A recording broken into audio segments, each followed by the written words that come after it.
Hello, everyone, and welcome to the Process Podcast. Isabell Wolfe back in the house. Welcome. Hello, thank you for having me. How you doing? I'm great, thank you. How are you? I'm bloody good, thank you. Good. Actually, a little bit cold. Just been coaching outside, and it's the weather is frigid today. 14 degrees frigid, hey? It is frigid for a soft Hong Kong boy like myself. It's weird how at Chinese New Year every year the weather always just drops almost on the day.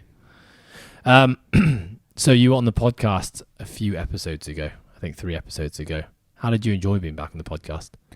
I haven't listened back to it. I hate listening to the sound of my own voice, but I feel like I should because I always like reflecting on things. And so there's possibly things in there that I could use even for myself, but I definitely enjoyed being back. I love sharing our stories, sharing our successes and challenges, and just being able to give everything that we've learned to everybody who is tuning in. So I'm happy to be back. I love it. Yeah. Oh, I thought you were an amazing guest. Thank you. And so when you begged me to get back on the podcast this That's time, not true. I was like, oh, clearly she loves doing this, so let's give her an opportunity to shine.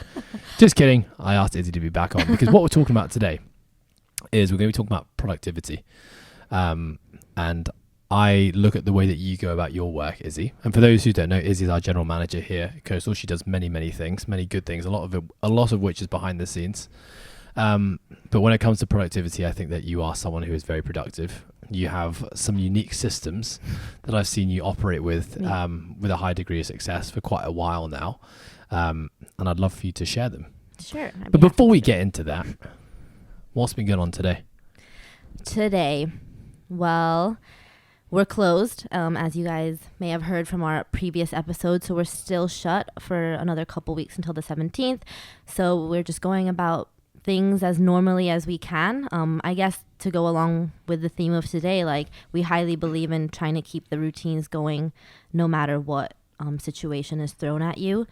So we have mandatory team training times because we believe it helps in our community building and our team building. So I come in about an hour before team building to get some work done. It's first week of the month, so that's all payroll stuff that I need to handle. Then we do team training, and then we get on. So I'm currently doing a government subsidy application, so that's a big, tough thing to try to navigate that I'm working through right now. And then I'm here doing the podcast with you.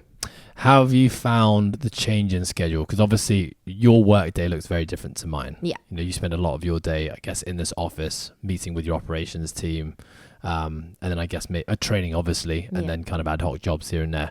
Has the change in routine since the business has closed, has that affected you much? Has your day changed much? Not much. I think this is the fifth time we're going through this now. The first couple times, is it 5? This is our fifth one. No way. Fifth closure, yeah. Wow. Yeah, I know. The first couple times we went through it, as you know, I was a mess. I couldn't figure out the change in my routine and couldn't figure out how to handle all of it, basically. But by now, I think I'm pretty comfortable and easily able to adapt to what's being thrown at me. But I'm lucky enough that not much of my day has changed. We just moved training an hour earlier, so I have less time in the morning, which I'm the most productive to get things done.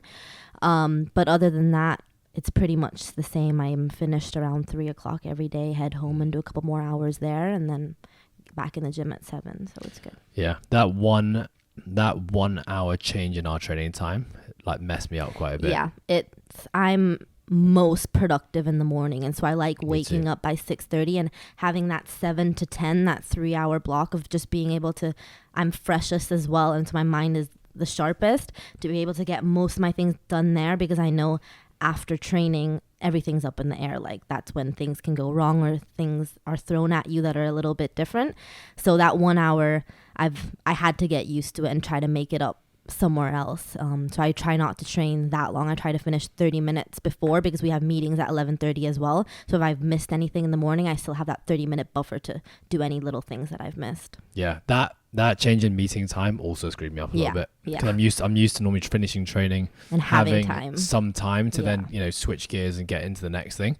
So I would say it. So the interesting thing is, we talked about this a few weeks ago on a coach's roundtable. We talked about the process of journaling, and I've started this new journal called Today Well Spent.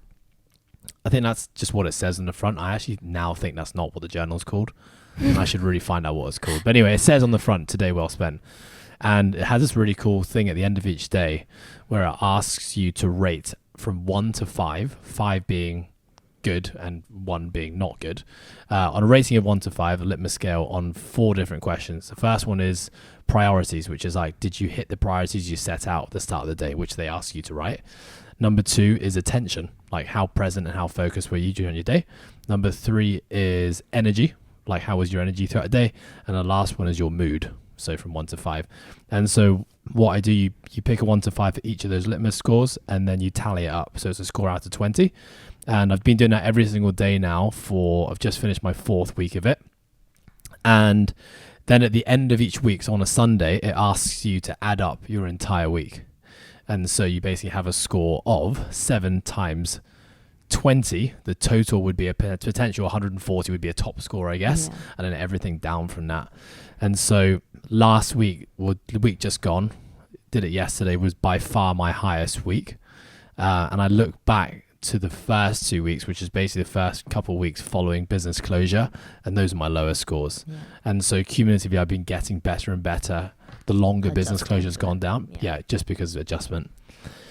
We've already started to touch a little bit on productivity because both of our schedules have been altered a little bit because of business closure, and that's affected our productivity. But before we get into talking about what your productivity looks like, or some of your hacks when it comes to productivity, like what does your typical day look like? What kind of work are you doing? Yeah. So first thing in the morning, I like to get up around 6:30. I naturally am able to get up by myself. That's what my body clock does. No alarm? No. Damn. Yeah. As soon as the sun, I see it, I'm like, I'm up. And I think that's been hard sometimes. So like now this started to date Alex, we're really we stay up late until 11, and I find that hard on some days that I just want to have a lay-in, and like I can't. And I have, my dad says it's itchy feet. Like as soon as I'm up, I'm like, what can I do? What should be done, right? And then I can't calm down. I can't go back to sleep. I can't have a lay-in. But yeah, it's also a blessing because then I'm up by 7. I'll take a shower. I'll have a coffee. And then we've just had a workstation at home now. So the first thing I do every morning is check the emails because you never know at night what's come in. So is this before breakfast? Yes. Yeah. So I'll go through my WhatsApp messages and I'll go through the emails, check the mind body schedule, make sure everything is good. And plus our gym opens at 5:15. So if operations or anything have any questions or anything's gone on, I need to make sure that that's sorted before anything happens. And then I'll have a coffee and then I'll come into the gym. I'm usually in here by 8 now. And then I'll go, I have all my to-do list done on a Sunday. And then I'll start on Mondays. It's usually my biggest day because I'm just prepping for the week ahead. So I'll prep all the social media things that I want to post. I have to post this podcast as well, make sure all of that is up. I do a WOD up check-in of our new athletes. And if there's any questions on the water cooler, I'll sort those things. I'll look at all the social media accounts if over the weekend there's been any messages that need to be replied to or anything that needs to be reposted. And then I'll usually do some bank record updating with CK.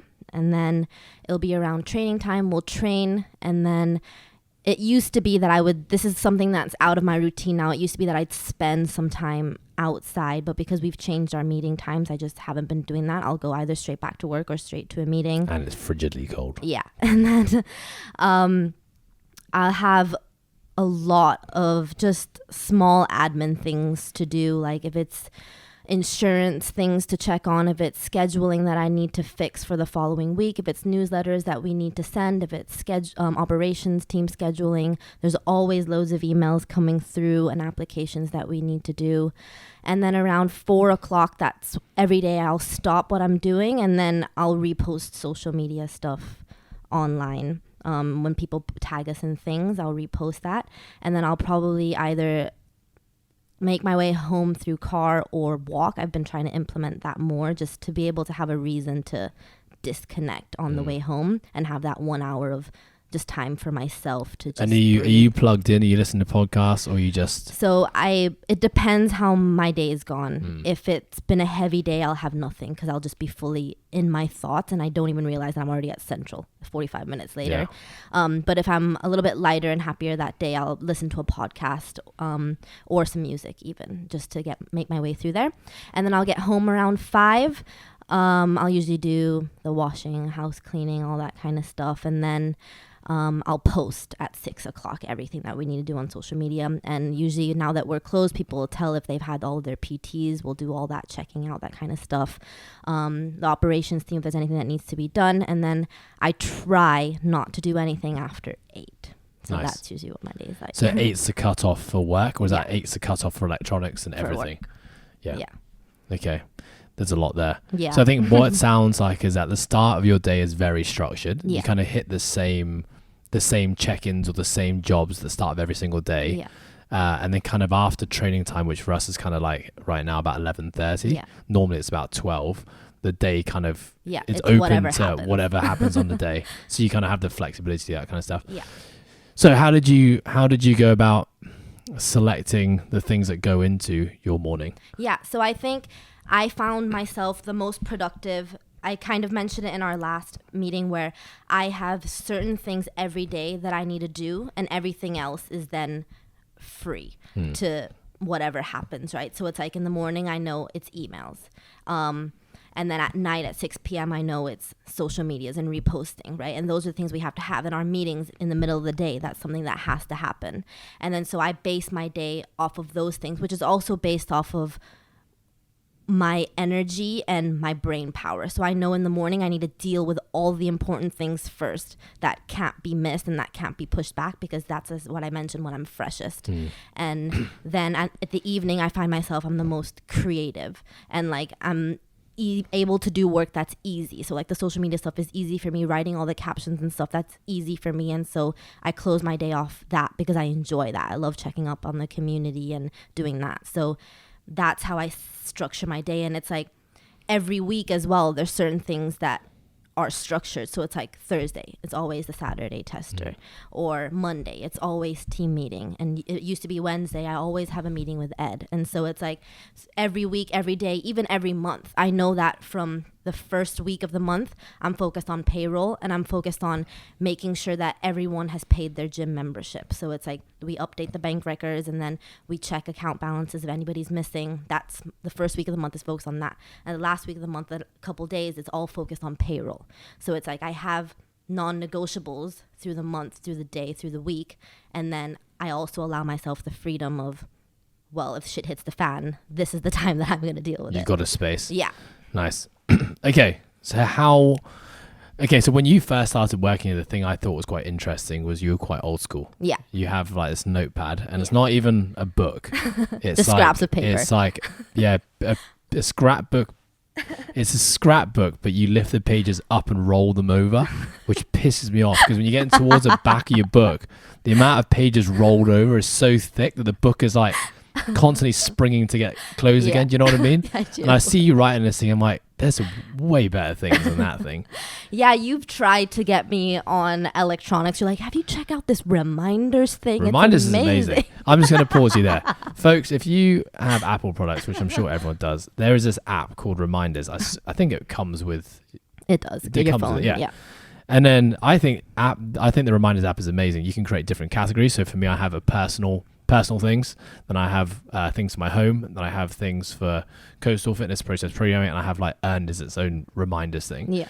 And so you can basically just, you click on the thing and it starts a new bullet point, and simply when you're done with it, you tick it and it disappears. Which is nice, because rather than notes, which is always staying up there, you're just building this list that's getting longer and longer and longer. These things actually disappear once it's done. Yeah. Other cool things you can do is you can set dates to tasks. Yeah. So you can have like this reminder pop up, or an alert, almost like a Google Calendar, I guess, pop up and tell you when you need to do something. You can attach locations to things. So you could say, like, you could create a location, which is the gym for us. And, when you get into the gym, once your computer or your phone picks up that you are here, send the alert then. So like little reminders, which is kind of like a habit stacking approach. I think it's really cool. Anyway, you didn't like reminders. And tell me why this crappy little notebook that you use. Yeah, well, I think I'm just old school in the fact that I like tangible things. So it's even like books. Like I can't read an ebook, or like over listening to a book on Audible, I prefer to have the book on me. I'm constantly writing things down. So it's like even with applications and things, like I'll print it out and write it with hand, and then I'd rather go through that process of scanning it and then sending it through, just because I feel more like I'm present when there's no other distractions focusing, and I'm able to just focus on what's that on that paper, right? Because like if it's a to-do list on my laptop, it's so easy for me to scroll left and there's WhatsApp, or scroll left and there's Safari with all these other things. But it's like, okay, first thing I do every morning is like, here's my scrap piece of paper. These are the things that I need to do. And on the other scrap piece of paper, I'll see from yesterday, if there's anything that's left, I'll add it to my list. And I also really enjoy the process of just checking things off, like manually being able to check it off, right? And then you're just able to see right in front of you the things that need to be done. And I'll always set the top 5 or 3 things are things that need to be done. And then everything else underneath is, if you have time, let's get to this. If not, you can do that tomorrow. Yeah. And so I like being able to just see it, and it's always there. Whereas if it's on your phone or my computer, like if I don't see it, I don't feel like that pressured to do it. Does it make sense? And I guess that's just the way that I operate, because I'll also have a to-do list at home for the entire week. So Monday to Friday, the top half of it is all work stuff, and then there's personal stuff like do this shopping, do the washing, change the bed sheets, and all those kinds of things. And so I'll see that it's crossed out, and I also feel more productive. I'm like, hey, I've done all these things, and I love at the end of the day if I've done all of the things on my list, and I just feel like I've succeeded throughout that day. Yeah, right? it's a concept, ticking boxes and feeling accomplishment. Yeah, I guess that's more of the reason why I enjoy it. But I am also, while you use reminders, I'm obsessed with notes on my phone, just because like if I'm out, like my mind has a million tabs going on all at the same time. And if I'll think of something, I'll just grab my phone on my notes and I've written something. So like no one's going to be able to see it. But if you're on my notes, like I have next week. So Monday, these are the things that in this week I need to do. Then it's Monday, Tuesday, Wednesday, Thursday, Friday. So it's like, it's all here because on the day itself, then I'll take what's on my notes and write it on the paper, because now I'm focused on today rather than thinking about all of that. And if things pop up while I'm walking home, or if I'm training, or if I'm en route, it's like, okay, where's my notes? Put it. And in notes, you can put those little bullet point things now that you can click, and then it's a yellow check, which also is really nice. So here's why reminders beats that, because when you check the little thing, it disappears. But then you don't see how many things you've accomplished in that day because it's gone. So it's also like a feel good thing, and it makes you enjoy being productive and getting things done, because you're like, wow, I did all of these things today. I think there is also something to writing. You know, certainly for me, whenever I write something down, I think when I think back to exams, like back at school, going through the process of just handwriting, but that might also be because I didn't have a laptop because I'm that old at that time. But you know, the process of actually writing from a memory retention standpoint is great. And I think, I guess, a task list is a really good thing, because often we set task lists ahead of time, maybe at the start of a week or at the start of each day, and then essentially you're kind of ingraining those tasks in your head to make sure you get the most important things done. I think there's a lot of things that we do very similar, and the first one is we stack the most important work and the most consuming work first thing in the morning. I'm exactly the same. So I have, I guess, different buckets of work that changes throughout the week. And I guess these are non-negotiable things that have to be done because other people are relying on me for them. But they're also, they require a lot of mental juice. And so these are tasks that I used to do later in the day, but I'd find I'd get to the task and feel, if I had a busy day before that, feel like I just had nothing to give. And then I'd obviously feel like the quality of work that I was giving just wasn't as good as I could give. So for me, my week is very clearly set up. So on a Monday, I'm similar to you. I wake up a bit earlier, about 5:30 in the morning. I don't look at any phones, electronics. I talk about this a lot. For about 30 minutes. So I get through breakfast, have my coffee, in fact, prepare the coffee, and then I sit down with my coffee to start my work. And that's normally about 6:15 to 6:30. And I generally have about a 2 to 2.5 hour window to get the most important thing done. So on a Monday, that's individual programming for clients. On a Tuesday, that's the Live, Perform, Compete program for the process programming. So basically mapping out the next week and thinking about moving forward for that.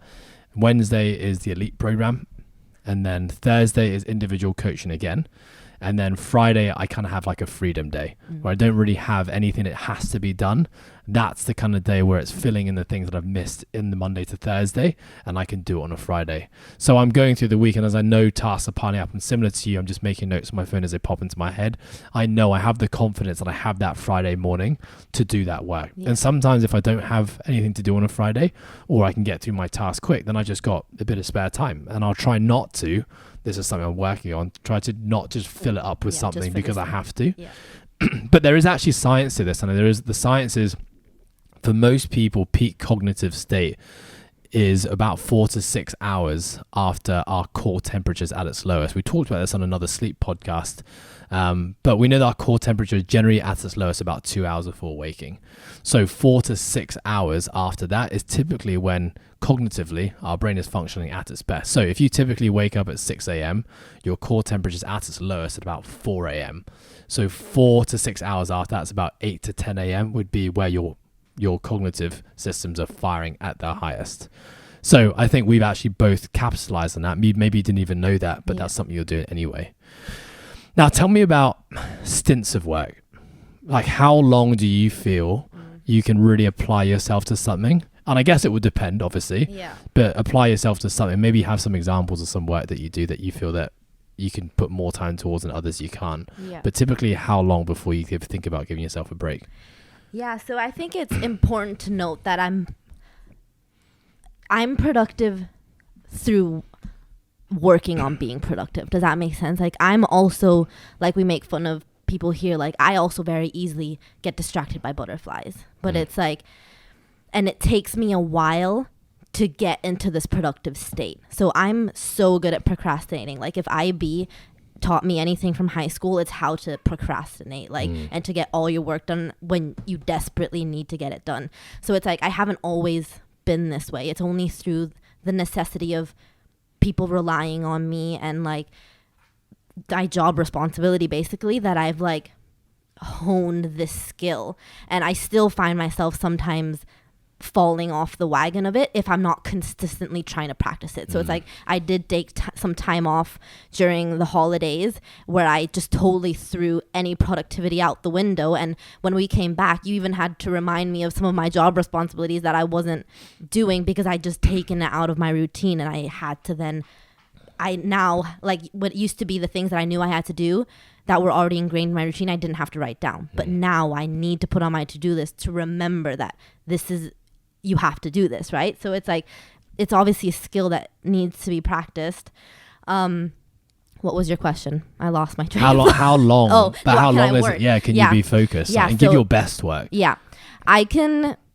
It depends on the work, as you said. If it's something creative, like when I'm making all the social media stuff and I need to do all the captions in any of the newsletters, or if I'm writing emails and creating sponsorship decks, or marketing collateral, I can be in there for a while. Like, I enjoy doing that so much that that's time, your flow state stuff. That time is just gone. Like, I'll spend 2 hours before I'll need a break. And this is when I wanted to also mention, like, this is when I'll have music with no lyrics playing, is when I'm doing something creative, because I'm just so in it and enjoying it fully.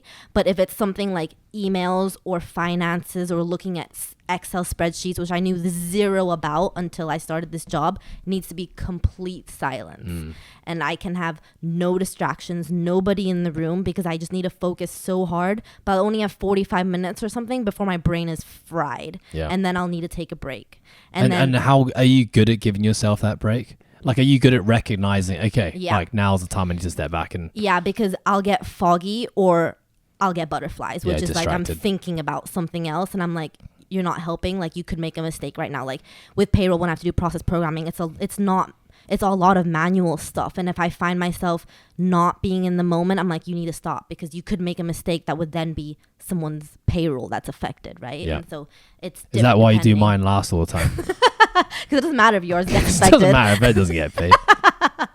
Cool. Yeah, so those are the different things. Yeah. I'm the same. I have certain tasks. For example, programming, writing programs, whether it's for individual clients or for our training groups on the process programming, that for me is like really flow state work. Like, I really love it. I've sometimes been lost in programming for 5+ hours and realized that, like, my back is seized up, my neck's stiffened up, and I haven't had a sip of water, my mouth's drier than the desert before I actually snap out of it and be like, okay, like you need to move, you need to do something now. So programming for me is just like time just disappears. But like you said, there are other things. For example, like life-min, doing bills, paying bills, checking emails, that kind of shit. Like I've got 15 to 30 minutes where I need to be fully focused, and then I'm gone. And so when you go back to the science of it, the science says we can only really give peak cognitive focus. That means like your undivided attention for really 60 to 90 minutes. And for every 60 to 90 minutes you should be every 60 to 90 minutes that you spend working and focusing, you should really be giving yourself 60 to 90 minutes of freedom where you're not focusing. Now, that ratio sounds pretty crazy to me, because I would say it's more like 60 to 90 minutes, 10 to 30 minutes off, and then getting back to it.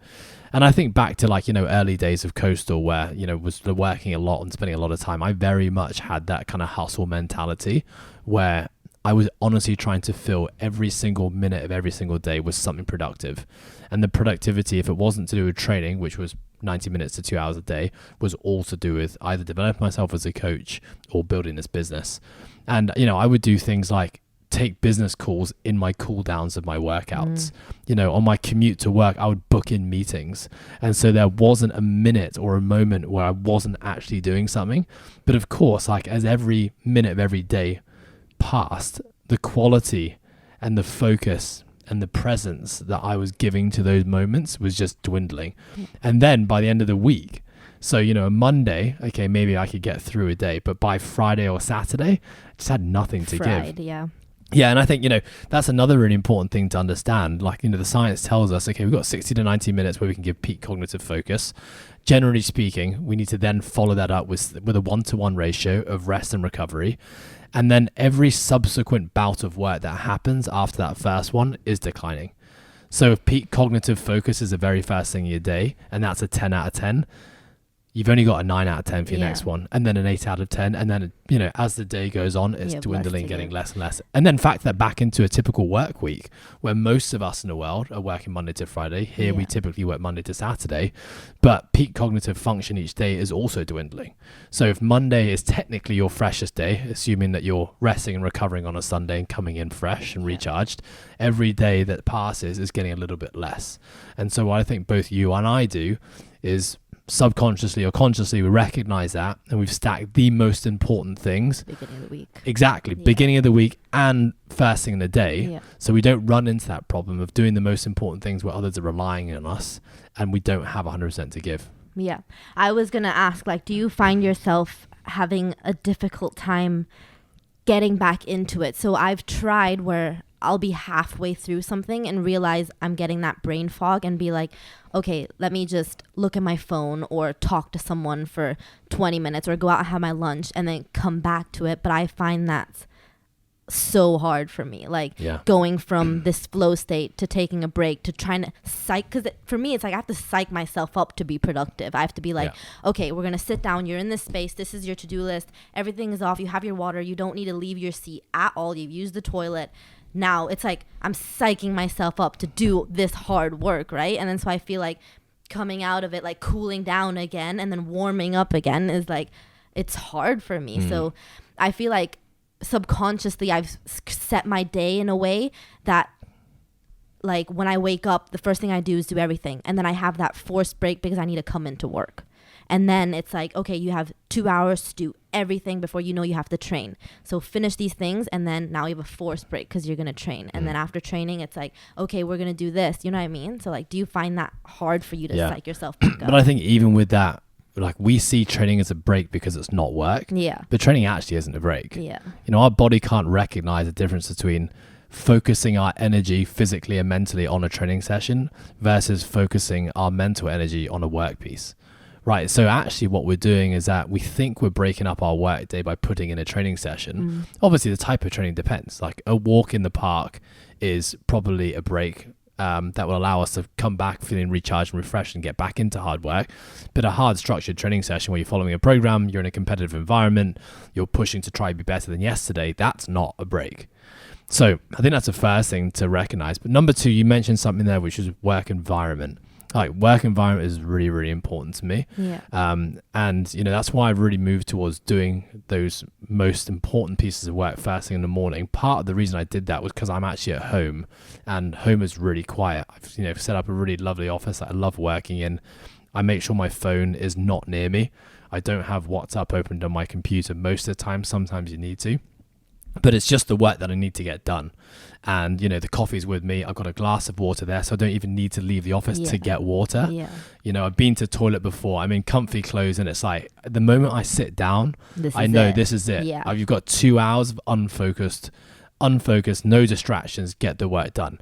Sometimes I definitely do get distracted. And I've noticed correlations in other things I've done after I've woken up. For example, if I wake up and check my phone within the first 30 minutes of waking, maybe I just fancy checking out Instagram or I go for a poo.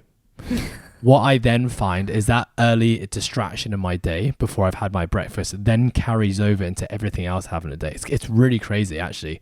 So then I sit down to do my work, and I have a nagging tendency to want to check my phone because I've already had that dose of it already. And so there are little things I've noticed now that really affect the ability to be productive in the moment, even if I'm setting up the perfect environment. So I was just within that work as well. I'm sure you do this naturally. I'm going to get to your question in a little bit. But so even when I'm sitting down to do programming, let's say I'm programming for an individual clients, and I've got a bunch of clients who have programs due tomorrow, and I want to get them up to speed.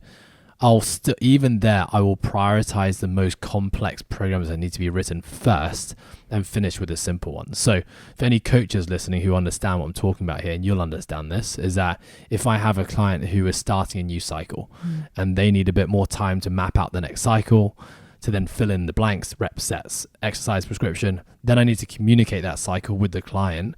That's a lot more work versus someone who is, you know, maybe just progressing through a cycle where we're not copy and pasting, but we're all just writing some linear progressions from the last week. So the latter stuff I can push towards the end of my programming session. I could be 2.5 hours deep, and that stuff's still really simple.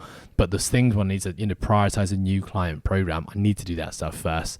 So even within the productivity sessions, there are tasks that are harder and easier, and I'm always going to prioritize the hardest ones first. In terms of coming back and, you know, having that break and coming back to it, sometimes you don't really have the choice, because there are some days, like this morning, for example, where it's a Monday, it's an individual programming day, but I also know the rest of my day, I don't have any other time. So if I don't get the job done now, this morning, then it's just not going to get done. I'm going to have to push it back to tomorrow, and then, or have to push it back to next day. But these are programs which other people need to be done. So I don't really have a choice. So there are times like today where there was a point in time where I kind of got through about an hour and a half of programming, and I just felt like I was getting distracted a little bit. Like there's just thoughts popping into my head.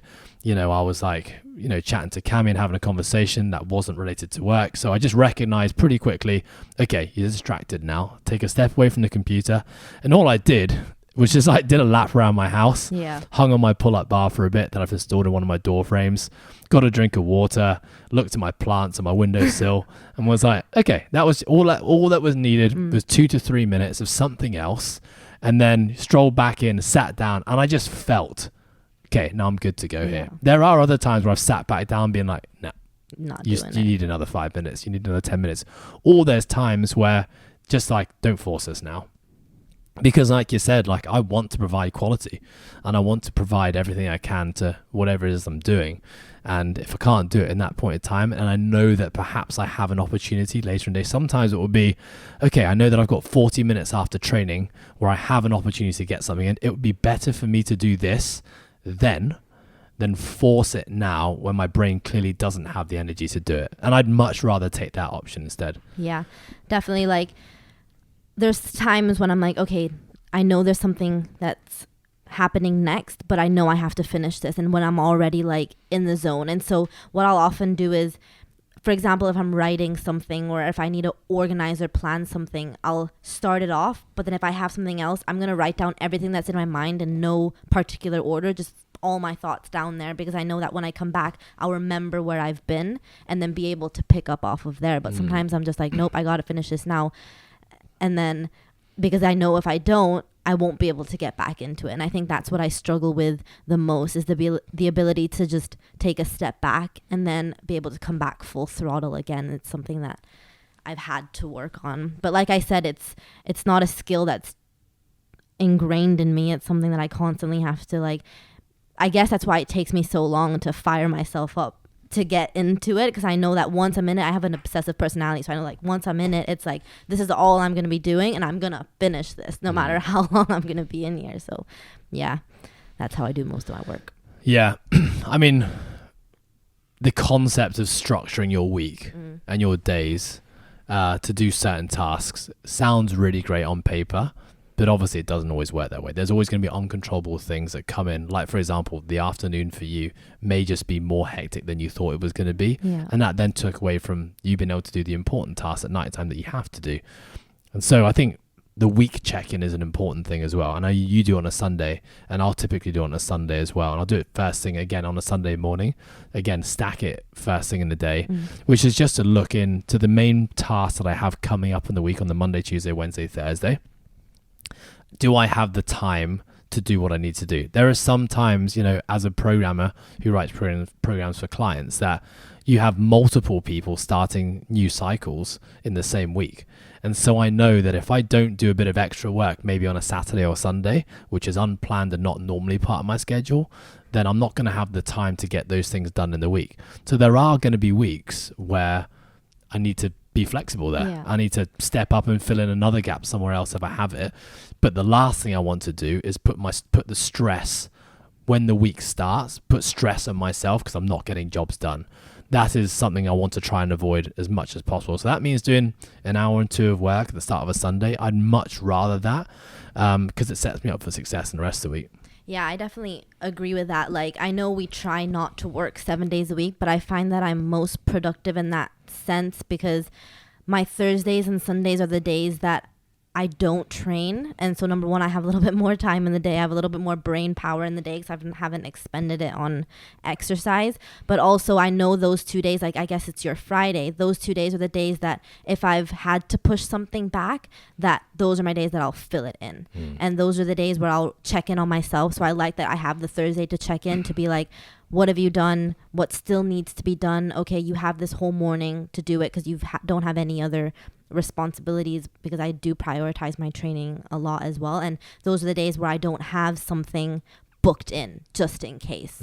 So I think I like to work those 7 days a week, and I wake up a little bit earlier on a Sunday. So it's like while the world is still sleeping, this is my time to do the podcast teaser, put my schedule for the whole week. If I have to start payroll a little bit early, I'd rather do it on the Sunday than on the Monday because Monday is my busiest day of the entire week. So it's like, I guess, finding what works for you and finding that. I know not everyone, I know it's a science that you're probably more productive in the morning, but just not everyone is that way. Like some people have most of their brain power at night. And so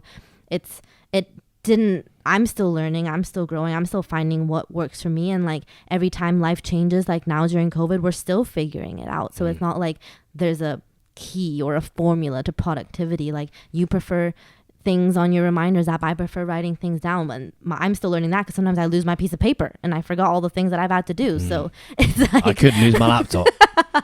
So it's unlikely though. Yeah, you're right. And I think, for people who are more productive at set, and there's plenty of sleep chronotypes, the research there proves that there are people that are just more productive. Creative people tend to be more productive kind of in the middle of the night. But recognizing where you are most productive and where cognitive function is at its peak, and stacking your most important prioritized work there would be a good idea. Okay, let's go back to environment real quick, because it's very easy to talk about having a nice home office and a quiet space with no distraction early in the morning to do your work. I think for most people that doesn't apply, and for us that sometimes applies as well. This office right now, oh god, well, firstly, it is a bit of a shit show at the moment. There is 14 children, and how big is this office? Yeah, and really, really a bunch of children in this team. And we basically have we have a couple of desks set up on the outside, and then we basically have this big island in the middle where everyone throws their stuff. Sits around and just talks or eats And personally, I find when I have productive work, and sometimes I do, this is actually one of the reasons why I've moved my most important productive work to outside of this office, because I know I don't have the distraction. Because I do know I used to do my programming and a lot of important tasks in here. And when you know, like, okay, I've got an hour and a half to get this work done, and there's 10 people in the room talking about things that maybe you actually want to be involved in because it's fun or it's creative or whatever, it's very hard. And so what are some of your tricks? What are some of your hacks? What are you laughing at? You laughing at my hack? No, I got a bloody great hack. You do. Stick your headphones in, but don't actually Pretend listen that to there's anything. no music. And still laugh at all the jokes when someone's making a joke. You know, it's actually really, really hard. One of the biggest challenges when I hear a good joke behind me, and I know people are doing it to bait me to see if my headphones are actually on. Yeah. And I'm trying really hard not to laugh, and I crack a smile, and they're all like, "Oh, we knew you weren't listening to anything." Yeah. I think similar to you, so I don't have a home office, so I know I like to come in here early because no one's in here early. So like from 7 till training time, I usually have this office to myself because people are either PTing outside or they just haven't come in yet. And when I'm in here, it's absolutely silence, and I feel like, Isabel, you're at work. Whereas like if it's at home, I'm like, oh, the bed looks so nice, oh, the couch looks so nice, the aircon's so nice, I don't have to sit down and do anything, right? So it's like, for me, it's like, you're at work, you have 3 hours before you know it gets super crazy in here, let's do it. And then I'll leave. I've been leaving a little earlier, around 4, because I know that I'll be home alone, and then it's silent, because usually at that time here it's crazy, and throughout the middle of the day I probably won't get things done because I can't put my headphones in, and like that's not me. You're able to do that, but I'm not able to do that because I want to be a part of what's happening, right? And so that's why I did have a table there, which I'm very lucky to have, but I find myself sitting on this because everyone's on it, and I just like, I love interacting with everybody in here and talking to people, seeing how they're doing, going downstairs, watching a class. And so I find myself, like I said, not being able to be productive. So if I need to do something during the day, like if I need to fill in forms or do anything for CK, I'll leave. I'll go to Prisma or I'll go to Knock, and where I don't know anyone, because then I won't get distracted or hear Ant's music or Skulk watching YouTube videos and be like, oh, what's that? Because I don't have that self-control like I have noticed that you do sometimes have the ability to sit on your laptop where there is mayhem around you, because I've sometimes been that person trying to distract you, and you've been able to see, it seems like you're staying in the zone. It's if I'm not engaged in everything else that's going around, and like I don't have anything to participate, and I'm like, okay, I'm doing this. Or if it's really important, like I think usually those times it's like the newsletter that needs to go out, and because that's creativity and nothing to do with numbers or law or something that I'm not comfortable with, and I can just easily throw that. So I guess it depends on the work. Like what I mentioned, like when I'm doing creative flow stuff, I can have music. So, and because I enjoy that. So this external noise doesn't distract me. What's your go-to working playlist right now? I like FKJ. It's really good. What's FKJ? It's mostly just beats, or like Tom Misch. There is some music there. Tom Misch. Yeah. So I like that kind of like vibey, easy house kind of music, which is fun. So lyrics, no lyrics? Most of the time it's no lyrics. Paul Dor is really good right now. If it's lyrics, it's something that I can't relate to. Does that make sense? Yeah. Like, you got an example? Well, Tom Misch stuff, I can't really relate to that kind of music. Yeah, I'm just actually not very, although I love music, and I love singing along to music, I never listen to lyrics. It can't be a sing-along song, because then I'll be writing whatever I'm trying to sing along to. So can't be that. I'm a big fan of the lo-fi playlists on Spotify, lo-fi hip-hop or just lo-fi.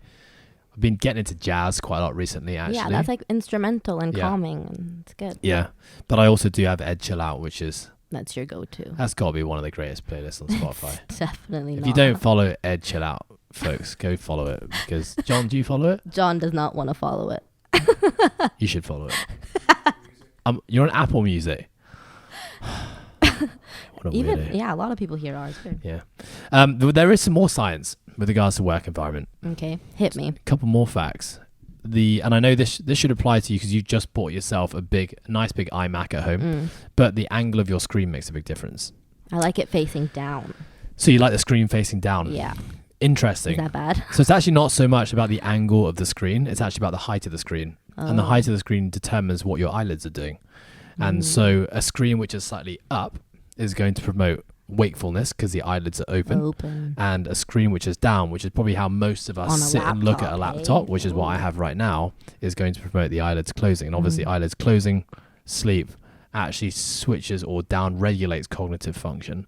So what I have at home, even if I look at my computer here, I've elevated it on a couple of books that I clearly haven't read in a really, really long time, just to elevate my screen a little bit. And at home, I bought one of those. Actually, I got given as a present one of those wooden risers that's now lifted I've got a big Mac screen as well, but it's lifted it so I'm constantly looking up. And actually, I do find that helps. I do find whenever I sit and work with my computer on my lap, so we've got nice bay windows at home, which sometimes I like to just sit on the bay window and work on my laptop. But generally, because it's down and I'm looking down, I do actually tend to get a lot more tired, a lot faster, and able to focus a lot less. Yeah, I didn't know that, but that's interesting. Yeah, did you? So have you noticed a difference at all by being on a bigger screen? I definitely prefer it. Not only the fact that I think it's environment. Like, I know that once I sit down in front of this computer on this desk, all I need to do is work. Whereas like if I'm on the laptop on the couch or something, it's like, it's comfortable. Does that make sense? And I'm like, I could be doing anything right now. I could be online shopping. Whereas if I'm there on my computer, Isabel, you've got to be working, and like you can have everything there. Whereas on your laptop, I'm flicking through different window screens, but on the big Mac, you can have multiple tabs open. So you're just looking at what you need to look at. Whereas if I'm flipping through desktops on my laptop, it could be Instagram that's on there, WhatsApp that's on there, right? So I guess it's also self-control. I could probably do it on a laptop, but I do think that it's easy to say just be more self-controlled, but these things are so accessible. It's just a click of a button, it's there, and you have information, you have Instagram, you have all that stuff. So I think just for me, like the physical separation, not having the phone on the desk when I'm working really helps. Like actually almost throwing it to another table or leaving it in a different room so I don't access it is really important. You have one of this now. I don't know if you've tried it. So I've actually realized that when I do want to listen to music, I prefer listening to it on the vinyl while I'm working, because then you don't have this instinct of then going to Spotify and wanting to change the music and then that leads to further distractions. Whereas like if it's on the vinyl, you're stuck to this one album and it's just going to play the whole way through. Like that's a one less distraction. Like I just noticed that recently, that I way prefer listening to that type of music when I'm working. Haven't tried it because my vinyl's in a different room from my office. I've actually thought quite a bit about moving the vinyl into my office, my vinyl player, because I would definitely listen to it more. The vinyl for me is definitely like an end of day, like relax and unwind. But the only problem with that is that I always lean towards the same type of music, which is like generally more mellow, softer. Like I'm not going to listen to Eminem slagging off his mum after a really stressful day. So that's actually a good point. Another interesting thing that I learned about productivity, and actually this was something that came from so a lot of the stuff I'm talking about, I'm referencing Deep Work by Cal Newport. It's a really good book if you're someone who struggles with productivity. Deep Work, Cal Newport, really good. We talk about atomic habits all the time, but I do like the concept of attaching pieces of work or productivity that you know you need to do that you don't enjoy doing. If you stack it with something you like doing, you have a tendency to do it and enjoy the process more. So for me, opening letters, fuck knows why. I think it's like a genetic issue here, but I just hate opening letters. But if I open letters while listening to a podcast, then I open my letters and get the job done really fast. So that's another tip to think about. That is interesting. Okay, something we always talk about, probably the last one before we wrap this up, is just recognizing when you have a lot of work to be done and you know you need to be focused. So for some people this might be deadlines. There might be certain times within the week, within the month, where they have to be cognitively more switched on and more focused. The big question is, for most people listening to this, we all train and we exercise, we look after our health. What role does exercise have in supporting us and being able to be as productive as possible? And so for me, this is probably why I self-regulate my training a lot, because I have lots of pieces of work that I'm really passionate about, that I want to give a lot of time and energy to. And I know that if I just do a really hard, really intense training session, it takes away my ability to then get into good work. Similarly, because I put a lot of energy into the work, it means that often when I get to the training floor, I don't have that much to give. And I'm aware of that. It's why when I go on holiday, I feel like I could train twice a day and my body feels incredible. But I do think, if you do have a lot of work that needs to be done, important work, you're approaching deadlines, that becomes more of a priority. Make sure that you are not pushing the training too hard. So like opt for lower intensity work. Don't go super heavy. Don't push to failure. All the self-regulation things we talk about all the time, but just, I guess, applying it to like a productivity setting. Is that something you think about ever? No, for sure. And I think it's something that I've had to learn. It's taken me lots of time to learn. We were just talking about it a while ago. Like I used to train twice a day and training would take precedence over anything else. And I would notice very clearly that my productivity and any work I produced wasn't up to the standard and quality that I deem that I'm capable of. When I took on this new role here at Coastal in the process, like one of the choices that we made together was just that I wasn't going to train twice a day anymore because my priorities shift in my career and the growing of this business was my priority over my training goals. And I found that just infinitely increased my productivity and my ability to produce anything that I wanted to do, but it also made me happier a little. Everyone has their different goals, but I was happier. I had more energy to spend into work. I would not be force feeding myself because I didn't have the brain power or anything because of all my training.